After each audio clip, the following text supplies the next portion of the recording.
వచ్చేది.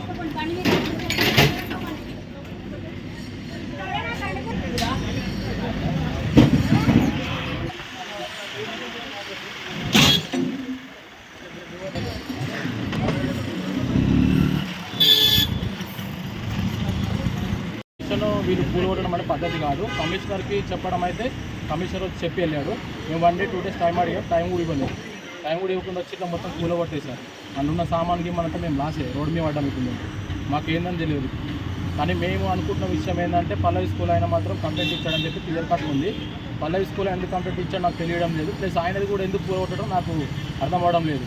అక్కడున్న container, watchman, plus ఇక్కడ ఉన్న రూమ్స్ అవన్నీ రోడ్డు మీద ఉన్నాయి. ఇవన్నీ మరి ఏ రకంగా ఆయన కూలగొట్టరు, మరి ఎందుకు కూలగొట్టరు?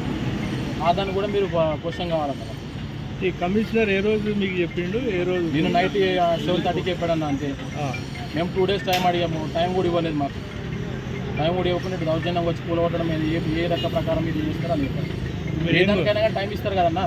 టైం ఇచ్చినప్పుడు ఒక టైం ఉంటుంది కదా, సడన్ టైం ఉంటుంది కదా. టైం ఇవ్వనప్పుడు ఎట్లా చేస్తాం మేము తీసుకొచ్చి? మీరు ఏం కోరుకుంటున్నారు? మాకేం లేదు. ఇప్పుడు దీనికి న్యాయం ఏంది? ఇంత దుఃఖాలు చేసారు, మొత్తం అంతా ఏం పనికి రాకుండా చేసారు. ఇక్కడ పెట్టుకోమన్నా బతుకులు లేకుండా చేసారు. మాకేదో ఒక న్యాయం కావాలి. ఇప్పుడు ఇక్కడ ఉండబట్టి మరి ఇట్లా సడన్గా తీసేస్తే మేము ఎక్కడ వెళ్ళాలి? మేము ఎట్లా బతకాలి? మాకు ఏదో ఒక సాయం చేయాలి కదా. చేస్తారనే కదా. మరి ఇక్కడ ఏం బిజినెస్ చేస్తారమ్మా మీరు? గుడ్డ అమ్ముకుంటామండి రోడ్డు మీద. గుడ్డ అమ్ముకుంటామని సడన్గా వచ్చి నేను వచ్చి తీసేసి అన్ని ఎరగొట్టేసారు. ఏమి పనికి రావు. పొయ్యిలతో సహా అన్ని ఎరగొట్టేసారు. ఎవరు ఏం చేయాలి అనుకుంటున్నారు? పల్లవి స్కూల్ వాళ్ళే ట్రాఫింగ్ చేస్తారు. 3 గంటల నుండి మొత్తం ట్రాఫికే ఉంటుంది ఇక్కడ. ఎవరు గిరాకీ కూడా కాకుండా చేస్తారు వాళ్ళే. ఎవరు లేరండి ఇక్కడ. ఆయన కూడా చనిపోయింది బస్ కింద పడి. అది కూడా పట్టించుకున్నట్టు లేదు. ఇప్పుడు మా ఈ సడన్గా మమ్మల్ని తీసి ఇక్కడ తీసేస్తే మేము ఎక్కడ పోవాలి? మాకు ఏదైనా న్యాయం చేయాలి. లేకపోతే మేము రోడ్డు